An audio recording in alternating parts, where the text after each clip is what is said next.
Hello and welcome to League of Loggers. This is episode 19. Yeah. Yeah! Tonight our co-hosts are, we got Curtis James over there. Hey. Myself, I am Viking Redbeard. We are talking about week 4 of the LCS this weekend of the summer split. We got 10 matches. Some were good, some were not so good. You say that like every week and I love it. Like, we got 10 matches. Shocker. Some were great. Some were terrible. Shocker. I know. Hey. It works. I'm pretty good at repeating myself and using the same things all the time. We've gotten to the point where every episode just starts with me laughing as you're doing the intro. Because I inevitably mess it up every single time. Yeah, usually it's like the second take. Hey, I got it on take 2 this time. There's been some weeks where it's been like take 4. Oh yeah, it was take last 6. week. It took like 3 takes. I had a week off, so oh man, not between that. Yeah, but matches this week. We got some good stuff to talk about. we had a lot of close and long matches this week, more so than usual. Yeah, we got a 45-minute match, which was a little bit. I was just like, come on, end it. Let's move on with our lives, people. Yeah, So I want to go in right away. I want to jump in at the bottom of the standings. Because we still have a team that's undefeated and a team without a win. I'm going to go straight at that team that doesn't have a win. Honestly, on this show, we tend to kind of bust on people more than we praise them. I've kind of realized this because 100 Thieves was our whipping boy for ages. And right now it's Dignitas. But the reason I want to talk about Dignitas is not because they're 0-8. But because we saw another 2 subs this week. And I think we've known the Dardoch one was coming for a while, ever since they picked him up right before the end of the mid-split break. And we finally did see him, and he did make some good plays. He was being proactive and aggressive. It wasn't enough in the long run. But we also saw Phoenix subbed in for Froggen. And I have been hammering on Froggen. I think a lot of people have been hammering on Froggen. I also have said I don't know that Phoenix is necessarily the answer when we look to see who his backup was. And so now we have Dignitas. They've made 3 subs in the last 2 weeks.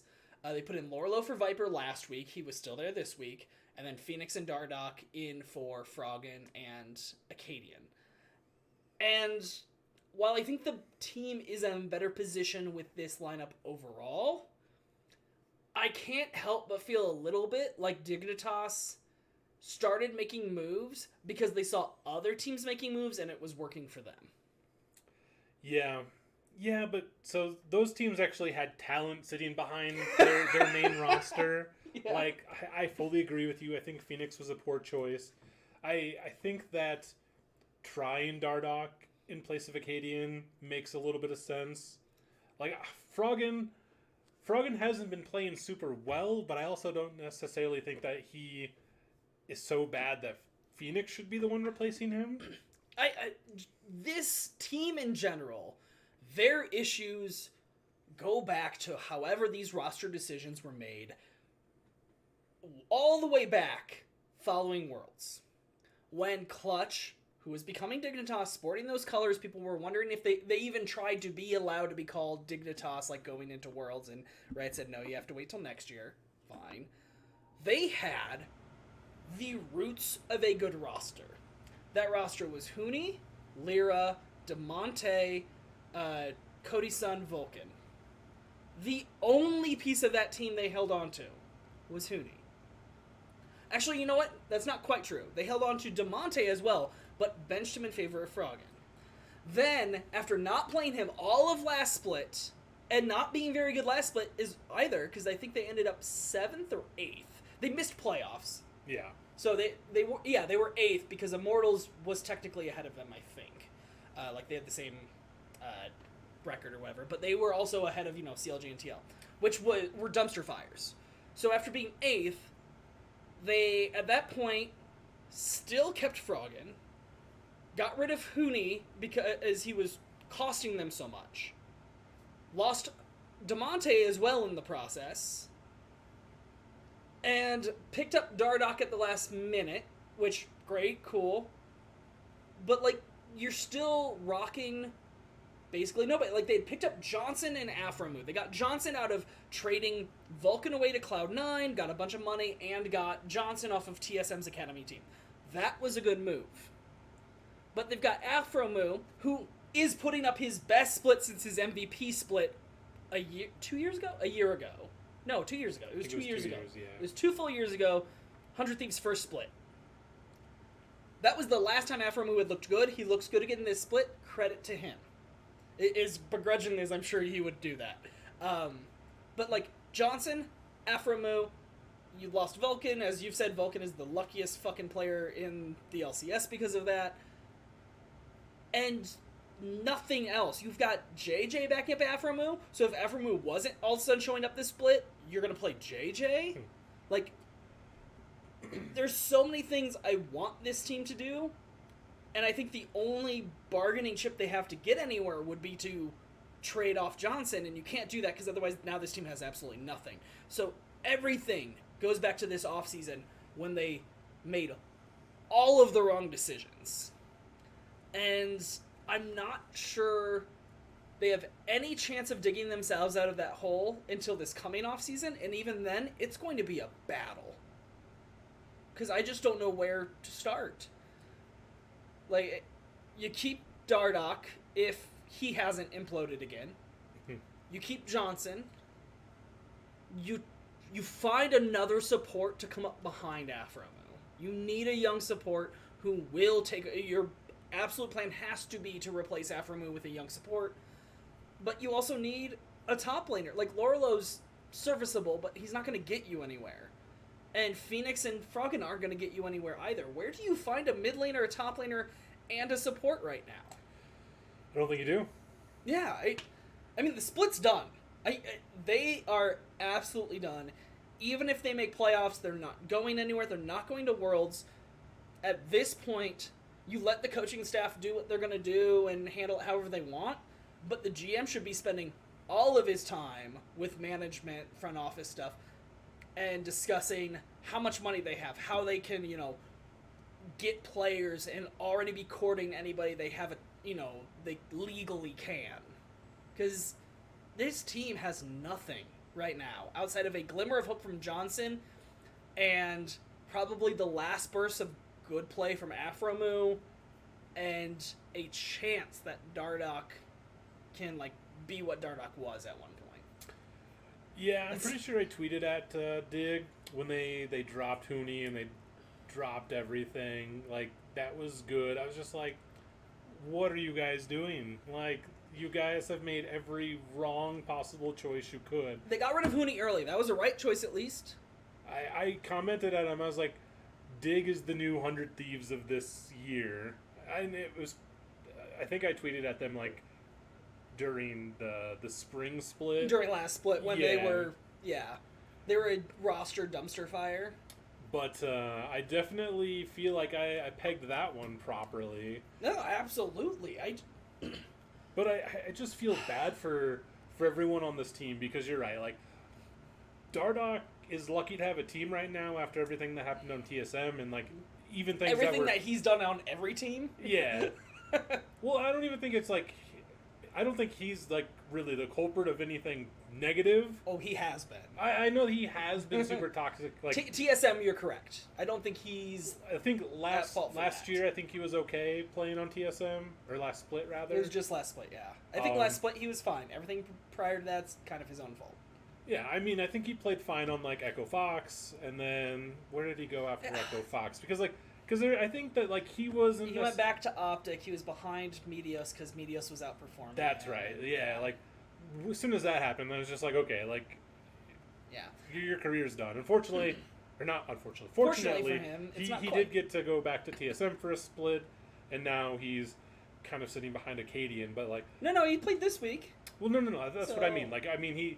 He's technically sitting behind a Cadian, even though he did start. Yeah. Oh, I think he was only sitting behind him the previous 3 weeks because he had only just got to the team. It takes a little while to be up to speed. But your team has to be a full-on dumpster fire, and you have to know it to pick somebody up and put them in right away, like CLG did last split with Pobelter. But it's because they were already mid-split. They already knew they sucked ass. this whole team is kind of washed up. Like they really just need to get rid of everyone. Like I know after you gotta keep Johnson though. Johnson's actually good. The problem is that Johnson is going to probably look to abandon ship as soon as the split is over. I wonder what his contract is, because I bet he can't quite yet. I mean, he was an academy player. I don't think he's They like traded pretty simple. he was part of the Vulcan trade.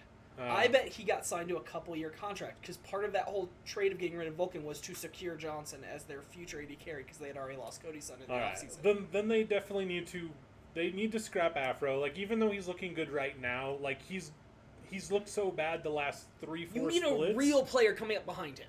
Like Yeah. even if he's going to start for a little while yet, you can't have JJ behind him. I'm sorry, JJ, unless the universe turns inside out, JJ's not going to become core JJ anytime fucking soon. Yeah.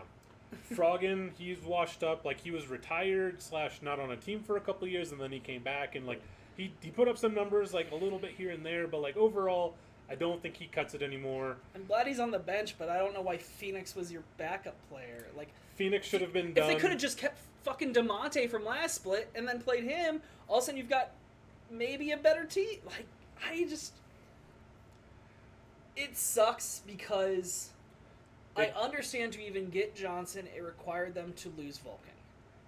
But I think everything goes back to the decision to pay Hooney. You just have to, as a team, say, we made Worlds that we probably shouldn't have, but we got there. Hell yeah, great run. Hooney is way too fucking expensive. Hooney can't solo carry a fucking team to Worlds. That's not what happened. Why did they choose to pay him like that's what it was? If they cut Hooney, they keep Vulcan, keep DeMonte, possibly keep Cody's son as well. Keep those three, because I'm guessing it was a money issue where they couldn't keep Cody's son as well. So keep those three. They get a Acadian and Griggs still. Cool, you got a jungler. I don't know who you pick up top lane. Even if it's Viper and Lorlo, great. You have Vulcan, Cody's son, DeMonte, Acadian, and Lorlo. That team is so much better than what we're looking at right now, in my opinion. I'm not saying it's a going to Worlds roster, but it sure as fuck haven't won a game and really haven't been very close. They got close once so far. Right now, my opinion is they release everyone other than Johnson, and they just try to build a new roster. Like they need to pull in new talent.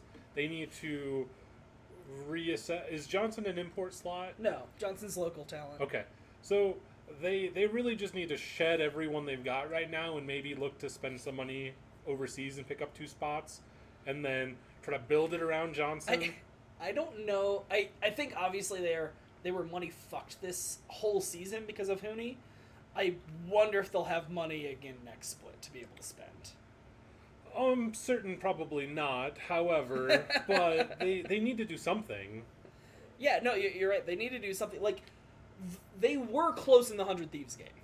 Like, don't get me wrong. They had signs of hope and looked better there. But also, if you're comparing yourself to a team that also just made a double roster swap, you're not in a great position either. But, I mean, almost beating 100 Thieves is... Exactly what I'm saying. It doesn't mean anything.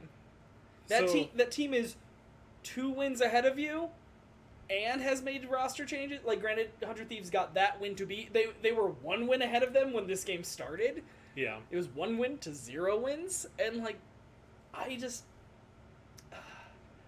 Was Golden Guardian's worst record 0-8?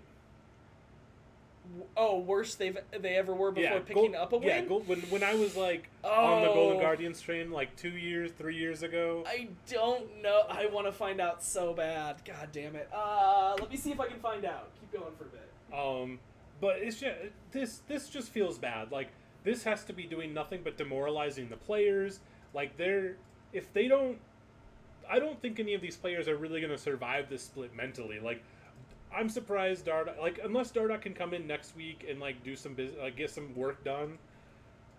Like, I don't think trying to place the world on Dardock's shoulders is the right thing to do.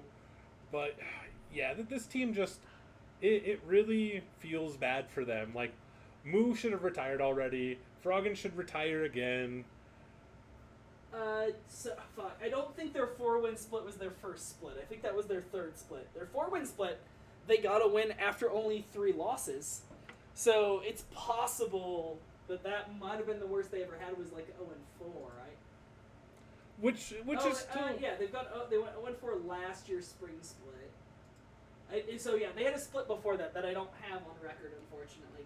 I could probably look it up as well, but it's not super important. But like having one of the worst records ever. Yeah, having one of the worst starts to a split ever on record, like this just has to be. Yeah, I guess CLG's last split was probably pretty bad too. Yeah, probably. But anti-Ls and yeah, no, like you said, one of the worst on record. It's just. Oh so man. I don't really know what to. They're just gonna coast the rest of the split. I would be surprised if they pick up more than 5 wins coming out. Yeah. And I think realistically they don't pick up more than 3 wins. Like I think that's like a best case scenario is 3, and I think if the stars align, like they pick up somewhere around 5. Where do they pick up those 3? They hope that they can get Immortals, 100 Thieves, Golden Guardians on the back half.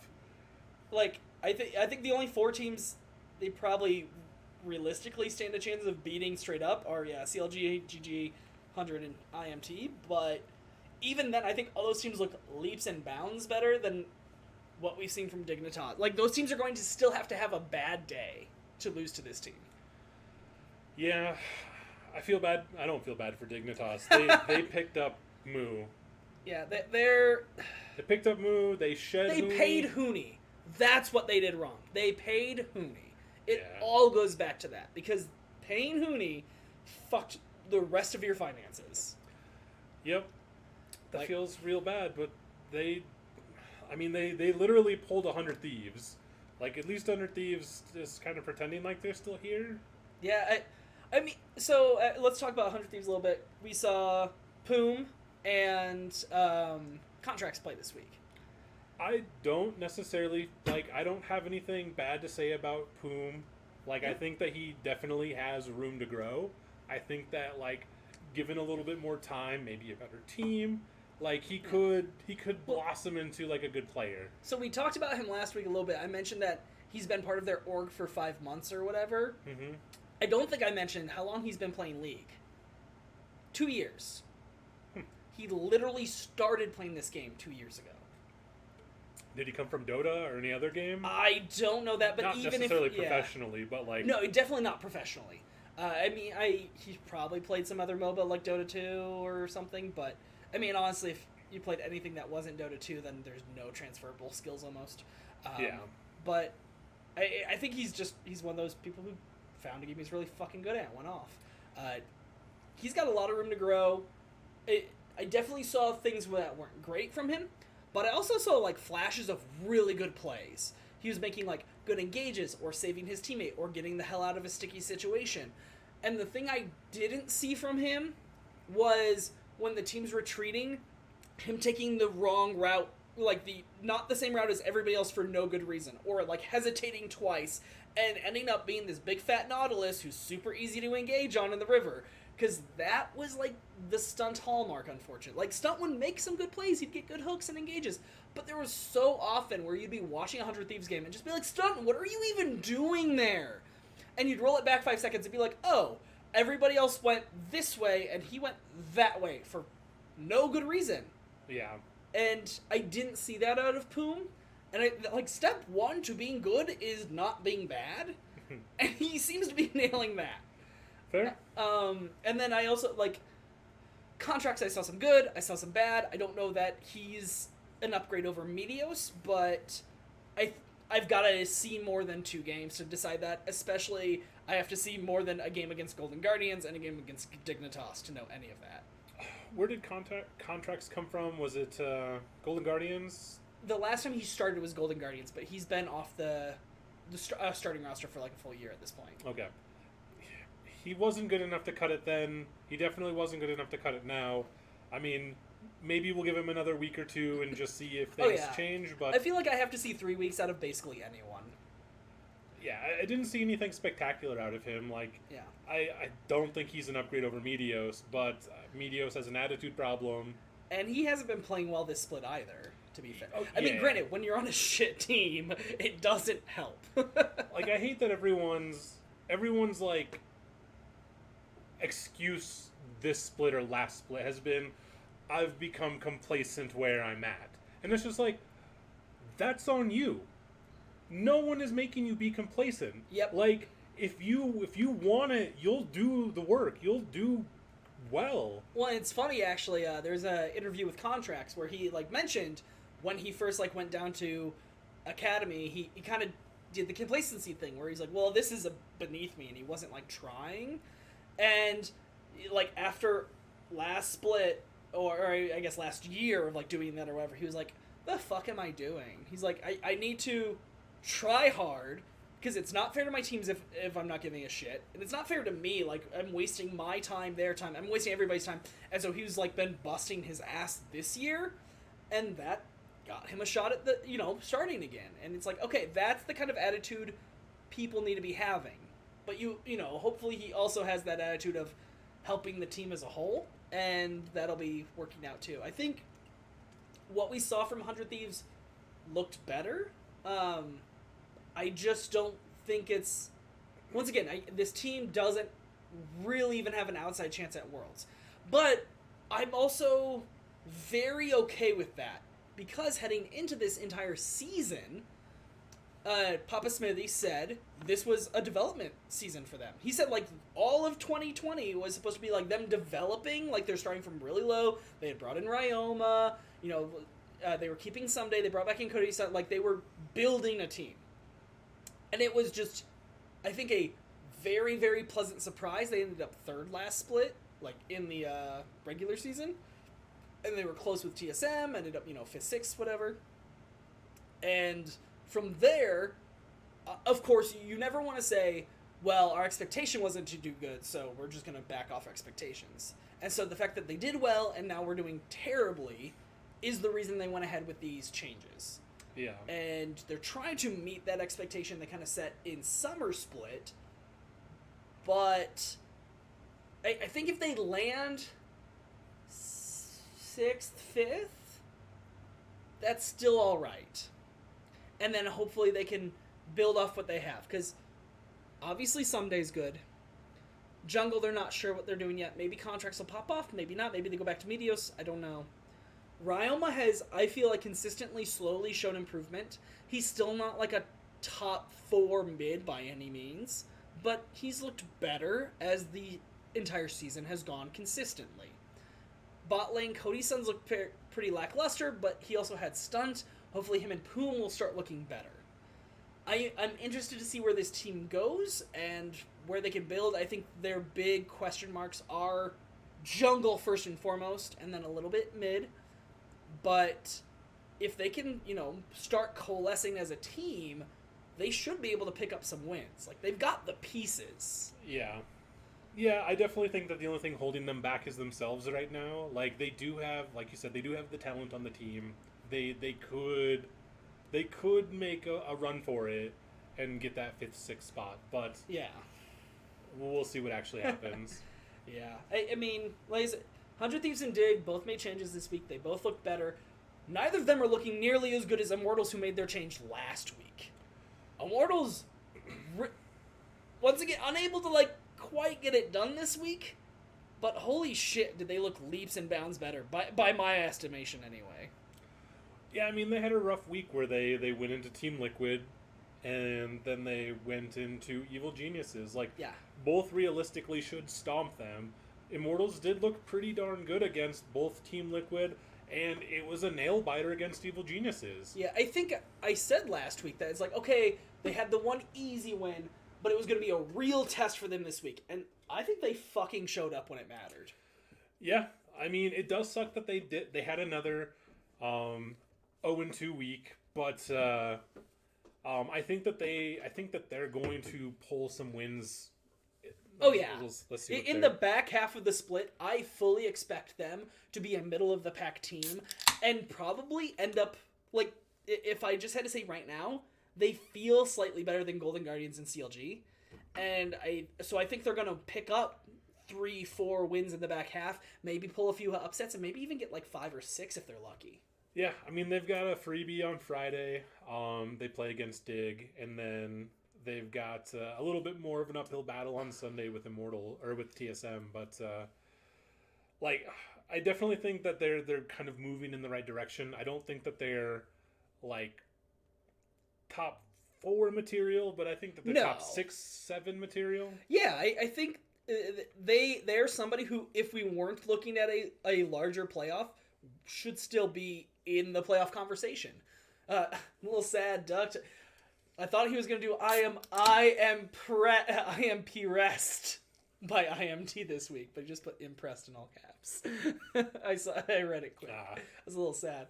But no, like, and he pointed out, they effectively lost 2 base races to top 4 teams. And they were down to the wire, and it wasn't... It was so weird, especially the game against TL, where they were actually, gold-wise, slightly ahead, basically the entire game. Now, granted, there's an Ornn on the other side, so those items basically made it a dead-even game. And they were down to 3 Drakes. They ended up just kind of changing the control of the jungle, and it's the kind of thing that Xmithy does so well, is playing around the team, making late-game adjustments, doing what they need to do. They end up getting Soul, like they're pressing in, and it ended up being, they got the pick, and they overchased for a second one. And it turned backwards on them, and that's where the tempo and the pressure was lost. I don't know that it was necessarily game losing or game winning for TL, but that game very well may have pivoted on a death. And like, when you're talking about TL, who a lot of people are arguing are second, like they're the top 4. It's them, EG, FlyQuest, or that argument of who's second best in the league. And a lot of people are making the argument that TL is showing up, or whatever, and that they're going to get in that. Now, I think they probably had one of their worst weeks this week. They won unimpressively twice. But for IMT to like show up in that conversation, only their second week with it's Alorum and starts with an Insanity, like, and of course I guess Xmithy back, and Apollo and Hago back. Like this roster looks so much better. They look so cohesive. They know what the fuck they want to do, and they're actually doing it. And I think that's huge. It's exactly the opposite of CLG. CLG has no idea what they want to do, and they don't do anything. Like, CLG got off to a great start. They are going to flounder in the back half of this split if they don't fucking figure out how to play the late game, and IMT is going to take that spot and run away with it and say, yes, we will be the 5th best team in the league. Thank you. Yeah. Like, but Immortals look really good this week. Honestly, if you've got nothing to say about Immortals, I'm happy to move on and talk about CLG, because... Yeah, I mean, you basically covered it. Like, my outcome of the week is that the Immortals and EG game was a nail biter. It almost gave me a heart attack. Oh yeah, dude, it was so fucking tight. You know, a game pretended to be tight and wasn't. TSM versus CLG. CLG got off to a wicked lead. They had that game. They had a control, and then post 20 minutes, they said, "You know what we should do? Never even contest a Drake." I bet that works. Like, they fucked up so royally, so often that game. Like, I'll throw the highlight reel up, but the highlight reel is just the most depressing shit of watching a team piss a game down their leg I've seen in ages. Yeah, this game was closer than it should have been. Like, I know that CLG is looking a little bit better. Like, I mean, they're looking a lot better than they did last split. And the fact that they gave 2 teams a rough go of it this week was just, like, I don't have any ill will against CLG.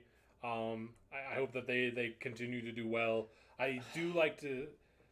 Like, we're kind of in an A right now. I feel like we're kind of fucked in terms of, like, global league, like, playing, like, in Worlds and whatnot. Because, like, we've got Cloud9 And then we've got a pretty sizable gap between everyone else. And everyone else is kind of like meandered into this little amalgam. We've got... I don't include CLG in that. Like, their record said they were in that group, but they were not. Right now? Yeah. No, I mean, this whole split, like, their record said, oh, it's CLG, TSM, ELG, FlyQuest, and Team Liquid. That was fake. It was garbage. They won some games they shouldn't have because teams drafted shit or they threw. And the wins they got where they actually looked fine were against garbage bottom of the split teams. Like, CLG is not in the same league as FlyQuest or Evil Geniuses or Team Liquid. Not even close in my... I think there's two gaps. Even if that's true, which I'm not disagreeing with. Yeah. Like, I'm just saying, like, Cloud9 is the only team in NA right now that looks like it could actually contend against anyone in Worlds. Whereas, like, our 2, 3, 4 team, because we're going to, send three teams? Yeah, Korea and North America send 3, Europe and China send 4. Like, we're going to send three teams. We're basically going to send 1 team and 2 people that are going to feed their asses off. I don't know yet on the other. We'll get into that top group. If it was today, yes. I mean, I'm just comparing last split and what I've seen so far this split. Like, I think teams look so much better this split, though. They do, compared to the other teams around them. But compared to themselves last split. That's what I'm saying. I'm saying all the middle teams, they're getting better, but they can't dethrone Cloud9, and they're going to perform terribly at Worlds. So let's go ahead and venture into this other discussion then, because it is a fully different discussion. And I brought this up week 2, I think. Maybe I did my conspiracy theory. I mean, not conspiracy theory, but my comparison. Last year, spring, G2 crushed all of Europe. It wasn't even fucking close. Not even close. And they won MSI. Summer split, 3 teams showed up to actually be somewhat of a fucking challenge to G2. Fnatic got their shit back together, Schalke looked fine, and I believe it was Vitality? No. Was it Origin? It might have been, yeah, I think it was Origin. Those 3 teams showed up. Now, were they G2's level still? Fuck no. Like, there was intimations of, well, maybe Fnatic can get it done. Oh, they beat them in the regular season or, whatever. But, like, it was still G2, these 3, and then everybody fucking else in Europe. And that is almost exactly what we're seeing in NA this year. Now, whether it'll have the same carryover, completely different discussion. But just because Cloud9 crushed everyone in spring, and unfortunately we didn't get to see MSI this year to see if they are actually that good. And now all of a sudden this split, it's like, well, 3-4 teams, e.g. FlyQuest, Team Liquid, are stepping up to be better, but do we still think they can take down Cloud9? Not really. And granted, we're only halfway through the split, so maybe they get even better. Maybe, like, I'll say it's like, well, maybe it could happen. But, like, that's not dissimilar at all to what we saw in Europe all of last year. And then those teams went to Worlds, and 2 of them looked really good. G2 made it to the fucking finals. Now, granted, they lost 0-3, but fuck. I mean, if Cloud9 made it to the finals, lost 0-3, one other group made it out of groups and, like, lost 0-3 right away, we'd still be like, fuck, best year NA's ever had. Like, I don't... The only reason I say this is because Cloud9 has done Cloud9 things and just looks so good. Every other team has traded talent amongst themselves. And so we've got Cloud9, which is at the top of the hill. You say traded talent, who... We've got Double Lift, just went to TSM. I don't think TSM's going to contest for top for Worlds, but that's me. I think, But all those other trades that you were going to say, like Zazel and shit, EG. those were all between last year and this year. That's fine. That's what I'm saying. Like, this year in general. Oh, everyone does that shit. Europe does that shit too. But I'm saying, because Caps went from Fnatic to G2, and that's what made G2 like a dynasty. Or not dynasty, but like the top of the pack. And like, we've seen players move around. It's just what happens. Yeah, I understand. My point is that like Cloud9 is just doing very well, and everyone else has traded talent around that they all look about the same. And so it's just like, there's still a sizable gap between Cloud9 and every other team. They've just all kind of gotten better within themselves. I don't think that that's going to translate internationally. I don't subscribe to the argument that Cloud9 being super dominant means everybody else is garbage. Because that's not what we saw out of Europe last year. Basically, that's where I'm coming from. Like, yeah, they're rocking it. But who's to say that Cloud9 is not another G2? Where it's like, yeah, no, they're a top 4 team in the world. Like, yeah, everyone should get dumpstered by them if you're not also a top 4 team in the world. Maybe you're a top 12 team in the world. Great, you're still going to get fucking dumpstered by a top 4 team. You know, and like, do I think that's necessarily where we're at? I have no way of knowing, because MSI didn't fucking happen and it sucks. But from any sort of international interviews and such, teams that are, you know, they study the other top teams in every region. And pros and coaches of international teams are watching the Cloud9 stuff and saying, no, they're really good. Like, particularly Blabber. Blabber's being talked up by every league in the world. And so I mean, because he was like a rookie last split, and he's just done nothing but look phenomenal. Yeah. Well, and I don't even think it's he was a rookie thing they're talking about. They're just talking about, like, he carries a game like we don't see junglers do anymore. It's gross. I mean, what was the statistic? He's died like 14 times since he started playing, like, on stage? No, he has to have died more than that. They just put out a statistic. There's like, no way it's last only week. 14. It was absurdly low. Like, it was because he was famous for like inting games. Professionally? Yes, like dying constantly. Like if you're saying all of his LCS games, when him and like Svenskeren were switching times, then absolutely he has more than that. He's only lost like 8 games, I think, total in his first 50. I think he's like 42-8 in his starting 50 to look games. up the stat, but somebody just tweeted. It was either like Freak or Flowers or one of those people. Like within the last 2 weeks, they made a comment. It was just like Blabber's Blabber's LCS record is like blah blah blah. When are we going to start talking about him probably being the best player to ever have a starting career? Oh yeah, no. Like I said, he's 42-8. That is his starting 50 games. He was only 50 games into his career this week. Before this week. Okay. And the only NA players to have a better start were the original 5 Cloud9, who came in 1 game better than that. They went 43-7, or maybe it was 44-6, some shit like that. Like, and he's still. I mean, obviously they continued to play and they had really good records too. But like, yeah, he is the most dominant like single off player to have shown up in NA I think ever. He's gross as fuck. Oh, that's what. So what? So well, you said he'd only died 14 times. I'm like, no. It was like an absurdly low number. I'll see if I can find it. I'm having a hard time with that because like maybe if you're just talking this split, yes, or not this split, but this year, yes. But if you're including like when him and Svenskeren were both splitting time last year, then there's no way it's 14 because he died like 6 times in a single game. I bet last year. So, quick thing in the chat. Cloud9 only any team who would put up a fight in the other league. So I'm not saying any of the other teams would put up a fight for the top spot, not at all. But I think there's a large difference between everyone behind Cloud9 is shit and will get dumpstered at Worlds, and the top 2-3 behind Cloud9 are still good enough to belong at Worlds. I think that's a giant difference. Because, I mean, the top 2-3 in NA aren't good enough to contend to win NA. So, yeah, I wouldn't expect them to. I also don't think, like, Origin and Fnatic summer last year would have done basically... Or, I'm sorry, not... Fnatic maybe. Origin and Schalke for sure not. Those 2 teams last year in EU, summer split, had they played in LPL, LCK, they wouldn't have done shit either. Because they weren't good enough to contend for first. They would have been a middle of the pack. 5th, 6th, maybe 4th place team.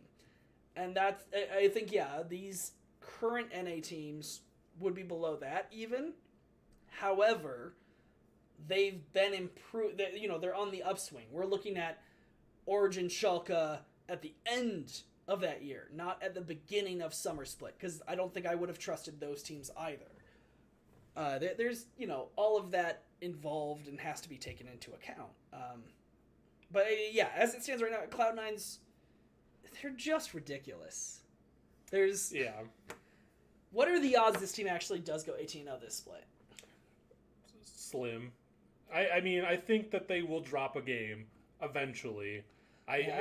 don't believe that they're going to do 18-0, but I think that their record is going to be probably 17-1 again. Like, over the course of 9 weeks, plus, is there going to be a break in between, like... We play straight through between this and playoffs, I would assume there's, like, a week off, maybe 2. Probably only 1, though. It'll be the 9 weeks, 1 week off playoffs. I think I'm thinking of, like, Rift Rivals. Like, there's always, like, a week between... That doesn't exist anymore. Okay. But, that would have been after week 3 previously. I mean, over 9 weeks, everyone being at the top of their game every single week is just really hard to have the stars line up and make that happen. To be fair, they don't have to be against the top of their game against some of these teams. Exactly. So they could absolutely beat Dignitas and 100 Thieves without trying. Yeah. In fact, they kind of did. They played CLG and Dignitas this week. Cloud9 put out their VOD they always do, or their video they always do. That's like player cons and like goofy shit they say. And like the end of the Dignitas game, they said something about how it was a cringe game. The game was uber cringe because like they didn't hard dumpster them. They just kind of dumpstered them basically. It's like that's how good they are. That they're like, man, I can't believe we died against the. That they comment, I think it was at the end of the CLG game, they said, our scrims are harder than this. Rude. Yeah. But also factual. You know? I don't know. I still think the odds of them losing 1 is more likely than not. You know, they'll drop a game to Liquid or FlyQuest or EG, you know, one of these teams that is actually looking good. Or maybe like it'll be one of the games where like TSM drafts really well and Cloud9 makes a mistake.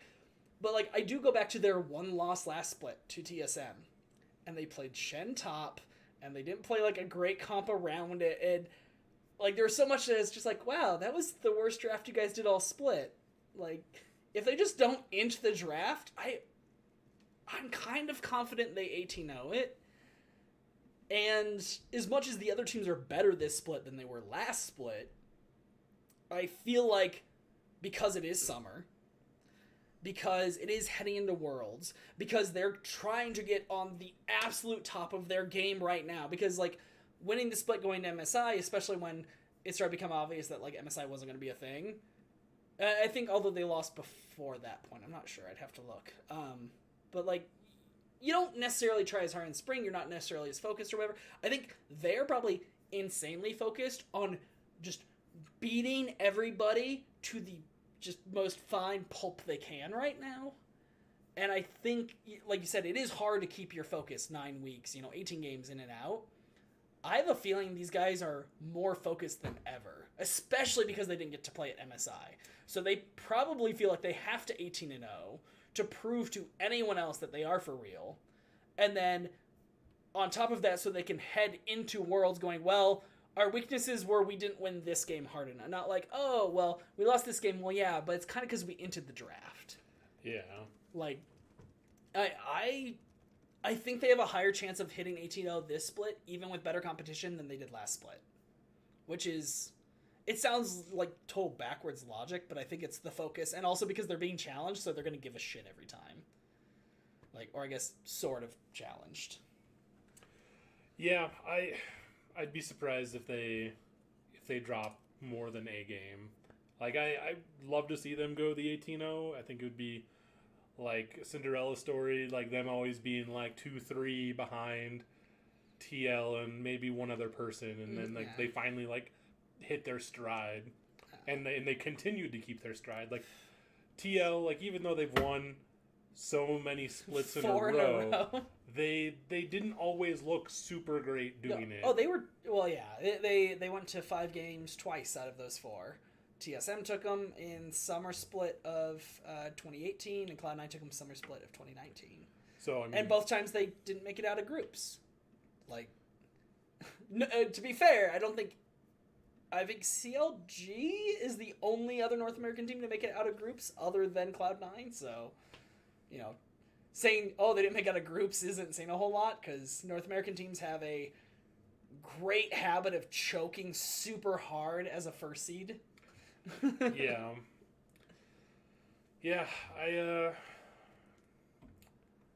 don't really have much else to say about Cloud9 right now. What else? Did you? Well, you saw that while we're on Cloud9. You saw it. I assume it was slightly fun banter because G2 and Cloud9 always have slightly fun banter on Twitter. But I also assume it was slightly serious. G2 saying, "Hey, we're a middle of the pack EU team. We would like to get some good scrims with you if we could." Yeah. What do you think of that? Like, assuming that they're actually legitimate and want to do some like bad ping scrims, what do you think of that idea? I mean, it's fine with me. I don't really care one way or the other. I think that the ping is going to be a problem, and it's not going to really be beneficial for either one of them. I think there's small benefits for either team, but not good ones. Like, not great benefits. I think if they play and then they're not necessarily concerned about who wins or loses, but they can discuss and kind of like compare. I almost think it would be most beneficial if they scrimmed each other and then did VOD reviews together on it. Yeah. Exactly. Like, I mean, that's the only... And I think that helps G2 more than it does Cloud9, but, I mean, Europe does things that we don't do. I think it helps Cloud9 more, probably. You think? Yeah, I mean, I would even though G2's middle of the pack right now, like, that was slightly memeing. Perks is sitting out right now because his dad died recently, so they've been struggling because his mental was bad.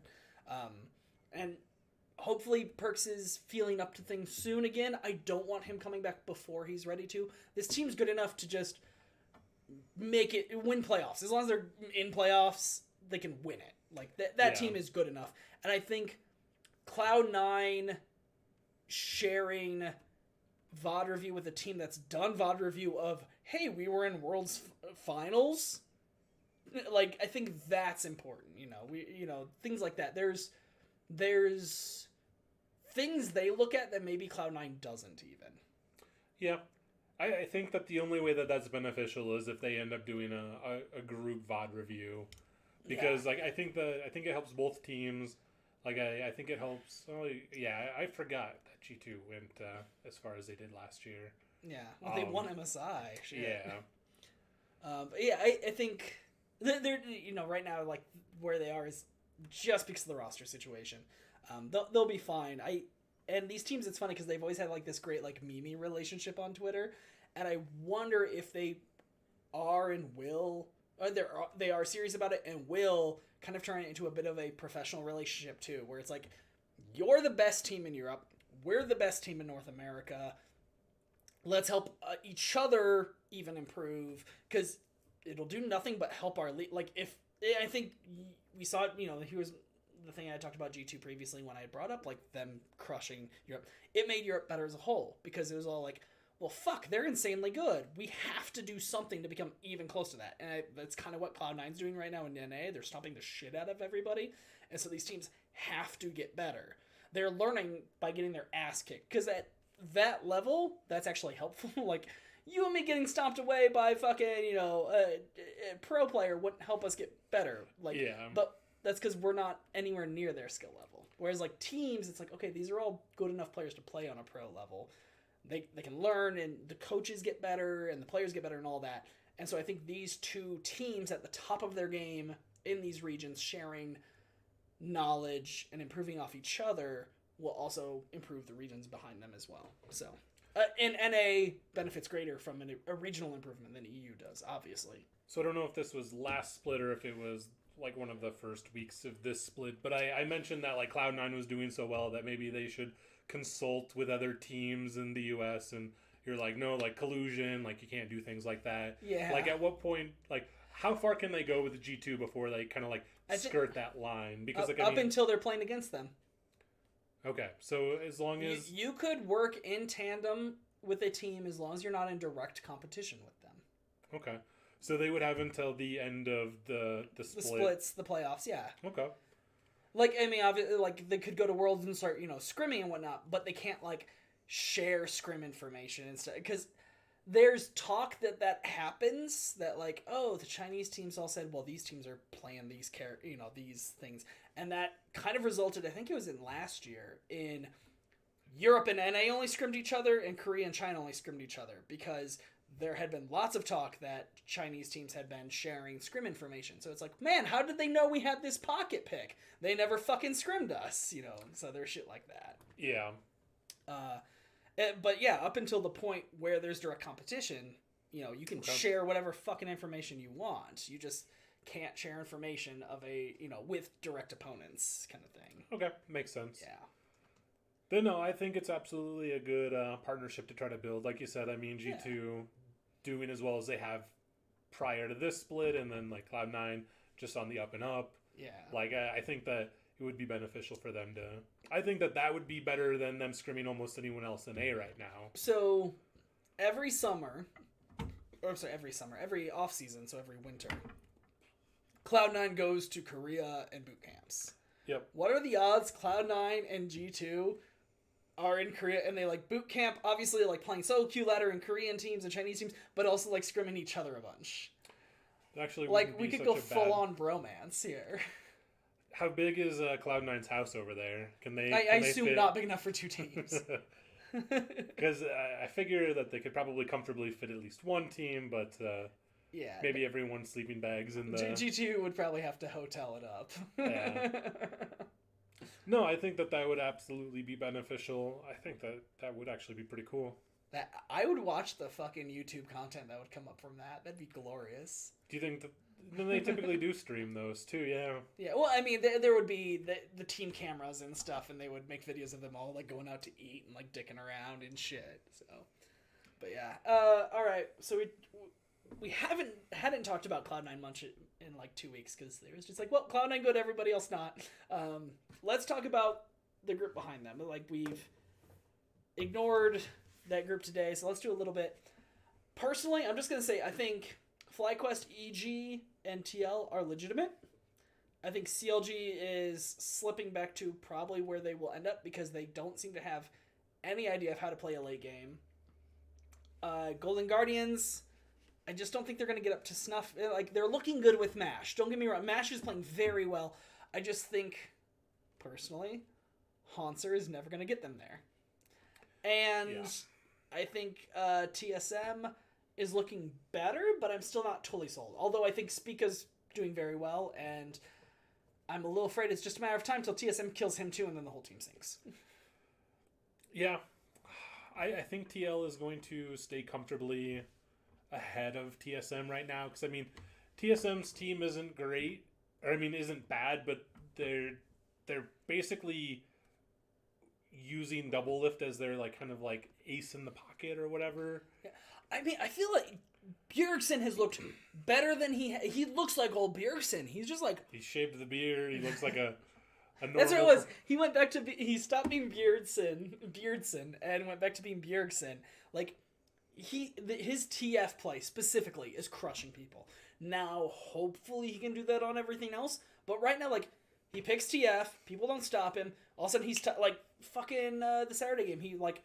he did his alt top... They got a kill there. He back to base, and then he used TP to go bot and got killed there, and then he went back to his lane. And, like, game's basically, like, he was so fucking far ahead at that point. It's like, oh, well, this is gross. Like, what are Golden Guardians supposed to do against this? Nothing. You're not going to do anything. The game is over. Bjergsen's been so good this split, and it's great to see him doing that. It's been so many splits where it's him playing Galio or Zillion, and granted, he does great shit on that too. But seeing him go back to, like, I'm going to put on my fucking carry pants feels great. And then, like you said, they do use double lift as kind of like their insurance. And I'm glad he's in our back pocket. If we need him late game, we have him. It's not feed double lift. Because that's not the meta. The meta should be, like, more mid-jungle. Like, granted, 80 carries are still really good right now, but I love that it's feed double lift will feed whoever the fuck else he feels like while he's at it, and Spica will be roaming with him. I think they have the right read on the meta. They just need to make sure that their pick ban is meeting that level all the time too. Yeah, I mean, I think TSM is going to probably finish 3, 4, 5. Like, I don't think that they're 1-2 material. I don't know. Do you think they're Worlds? Do you think they've got a shot at Worlds? Top 3? Cloud9 obviously has one locked up. So 2. Are they the other top 2?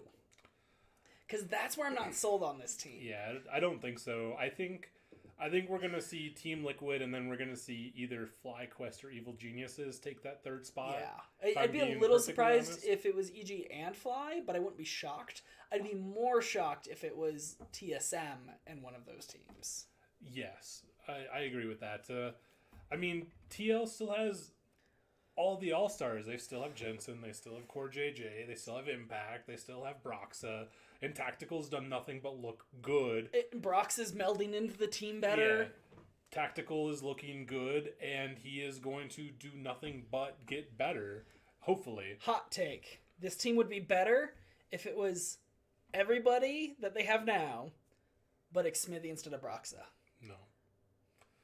I felt bad when Xmithy got traded, but he's not looked as good. Dude, you watched him this week, right? Yeah. He was so... Like, when they were down the 3 Drakes, that was all Xmithy from there on out. I'm not saying that he is not the worst player in NA right now, but compared to Broxa, I don't think that I would not rather have Xmithy over Broxa. I feel like I see Xmithy make more plays that gets his team everything they need than I see Broxa do. They're both supportive, just in very different ways. Okay, yeah, I get that. But and not saying that Brox is bad. I just think if Xmithy was on that team, I'd be convinced they'll take the 2 slot. Interesting. Yeah. Although I think they probably have the best chance of it. If not them, then it's funny because a week or so ago I would have said Evil Geniuses, but I think FlyQuest right now has the inside track on number 2 spot, personally. Because Mash Me, like, even though they lost a game this week, his positioning in every team fight is so fucking good. Like, double back and watch him on Ashe in those team fights against Liquid. And, like, even though they lost that game, Mash was doing everything right. He was absolutely on point the whole way through, and it was just, like, other little things went wrong. Like, it was like, oh, man, like, the engaged teal got the right engage, and we're immediately down 3 men to 4. And Mash is like, I don't give a fuck. And, like, he would just hard carry out till it was like, hey, we're down to 2 and 2. I got this. Like, it was like, what? Yeah, Mash is looking really good. I'm excited to see if he can keep that going. Because he seems to have it kind of the same, similar ceiling as Turtle. But he doesn't possibly hard feed all of a sudden. Like, yeah. Like, you know, you have the Turtle, like, all of a sudden it's just like, oh, he flashed, oh, no, why? Is Turtle playing Academy right now, or is he done? No, he's their Academy, Okay. yeah. The only person who's, like, swapped out is done is Stunned. That was 100 Thieves. Okay. Everybody else is actually dropped to Academy. I guess, I don't know if Meteos is playing the Academy, but he has that offer. Yeah. Oh, and actually there is, I guess, one other development of somebody who isn't on the Academy team right now. Golden Glue, who had been replaced by DeMonte. He had the offer from Golden Guardians to, you know, stay in multiple capacities with the team. I think they mostly want him as, like, a assistant coach or positional coach. And they said that he could stay there, you know, stay in those positions, but if, like, a team, you know, made him an offer, he'd have a buyout, which makes sense. If we're going to pay you, then somebody has to pay us to take you away. He instead opted into free agency. So Golden Glue, he was just on Hotline League last night. He said that he is fielding multiple offers from multiple teams for multiple positions. So, like, say, one team is saying, we want you as an assistant coach. One team saying, we want you as a positional coach. One team saying, we want you as a sub. One team saying, you know, we want you maybe as a player. Like, and so it's different money, different positions, different teams. So he's got a different shit he's trying to, like, condense down. So, do you have any idea how much, like, the coaches make? Do they make, like, 100K? I think it varies widely by team and coaching position. Okay. I would guess quite a bit less than the players, though. Because the players, like, they make, like, what, 65 minimum? Or was it? No, it's like 78 minimum now. 78 minimum? Maybe higher than that. But okay. that's LCS starter minimum. Academy's different. Okay. Yeah, I think... Well, and actually, he even says some team may offer, like, for content, like, to be a streamer and do content and stuff. Personally, I think, obviously, he would like to be a player, but I don't think it's a bad idea for him to do the move to coach, because he's been consistently fine for years. Like, he's always done better, and he's always crushed everyone in Academy, and then when it comes on stage, like, the time he did really well was on Cloud9 when they were doing the subs, and then other than that, it's been eh. Yeah. So, like, obviously he has the potential on a good team to be a good starter, but I think maybe he just has a lot of knowledge, and as a coach, you can leverage that with bad players and make them look better, whereas as a player, you can't make your teammates better. Yeah. Like, if they're going to int, guess what? You're going to die too. Yeah. That just seems like such a crapshoot. Like, all of these players are typically kids between 18 and 28, and I'm hoping that a lot of them have saved enough money that they can either go to school or they can, like, set themselves up down the road. Because, like, I imagine all these kids are going to hit 30, 32, and they're going to be like, what do I do with my life? No, they're just going to be Afro and keep stealing checks, bro. Yeah, maybe. Although he's doing well this split. I can't call him stealing checks right now. But that was Hooney forever. Hooney he got so much money. He's still sort of technically being paid right now, I guess, for last split. In a way. I don't know. So when it comes down to it, I think I like FlyQuest. I like MASH being in there. I hope that they can continue to improve. I think they have the inside track on 2nd, TL on 3rd, EG 4, TSM 5th. However, Immortals may just, like, fucking come running up the gate. Wait, where did you place TL? 3rd. Okay. I've got FlyQuest just ahead of TL right now, but Okay. I think if Broxah continues to meld into this team well, then that could switch. But I've also seen little weird things where mistakes are happening from TL where they shouldn't. Like, I fucking say, Immortals was slightly leading them in the gold, but, like, Ornn was on the team for it. It took forever in that game for Jensen to build an Ornn upgradable item. It's like, dude, you're just leaving, like, 1 to 1,400 gold just sitting on the fucking map. Like, it's not that hard, especially as a mid laner, to itemize into Ornn. Do you want a death cap? Great. Fucking get it. Done. Oh, are you somebody who uses Sheen? Cool. Get a Trinity Force. Done. Like, Luden's Echo. Fucking done. Like, there's options. You're good. Just build one of them. Yeah. Like, generally speaking, a mid laner builds an Ornn item in their core 3. And he went, like, 4.5 fucking items before he had one. It's like, what are you doing? Yeah. I mean, there's got to be a reason for it. Maybe just how things... I don't know. I'm sure he has a intention behind why he did it. And I'm also sure that in the VOD review, Jet said, the gold means you made the wrong decision. Like, unless it's, oh, I have to get Morellonomicon because they have a buttload of healing.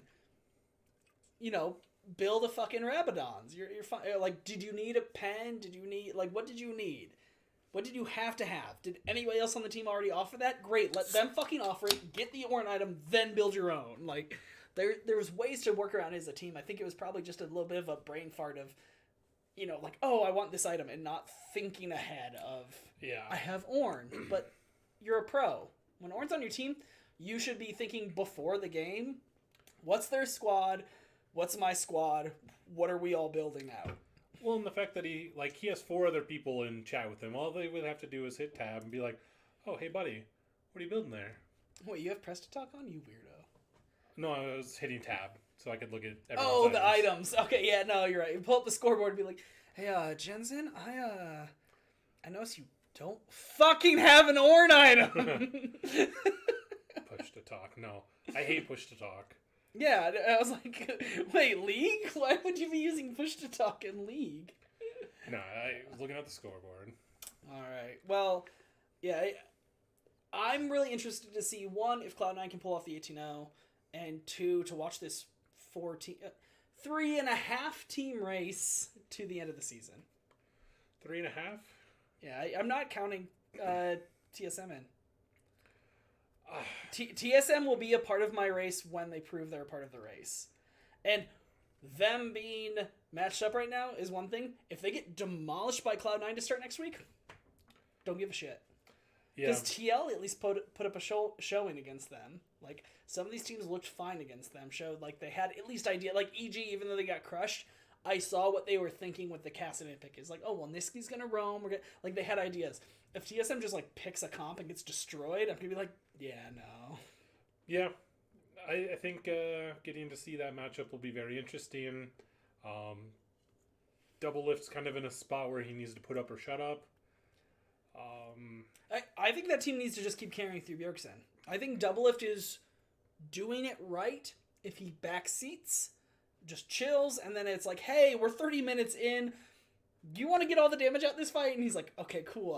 I didn't feed, so I can do that. I really, really enjoyed watching Double Lift get sniped in whatever game that was. Like, it was like a group cluster in like the red side bottom part, and there was like 4 of them, and it was just like boom, boom. Double Lift went from full health to dead, and I was like, I like it. Dude, I can't tell you how crazy it was for me personally. Like, we talked about Blabber and how gross he is earlier, but specifically against Dignitas, they like sat in the brush behind red buff by Drake, and Afro moved forward. He moves forward slowly. He like was staying real wide, right? He was waiting for the rest of the team to catch up. Johnson, as Aphelios, like gets on his hip, and they start moving forward, and he puts his sweeper out. The moment the sweeper sees one person in the bush, fucking a Q flies out from Lee Sin, and it hits Afro. Cloud9's all kind of backing off, and movement from Dignitas. And the moment Johnson is like next to Afro Moon, Blabber goes in, ward hops back, kicks fucking Aphelios into the middle of the other 4 Cloud9 players, and he just gets obliterated. It's just like, holy shit! Like, go watch that clip, because it is instant. He's just like, oh, now, boom, and just crushes him. It's like, oh, this is over. It is all over. That fight was done before it started. Aphelios, I don't even think got an auto off before he died. It's like, that's the kind of shit we're seeing Cloud9 do, and like you said, when Double Lift got picked, like, seeing that kind of shit, like, those are the moments you're like, alright, this team knows what they're doing.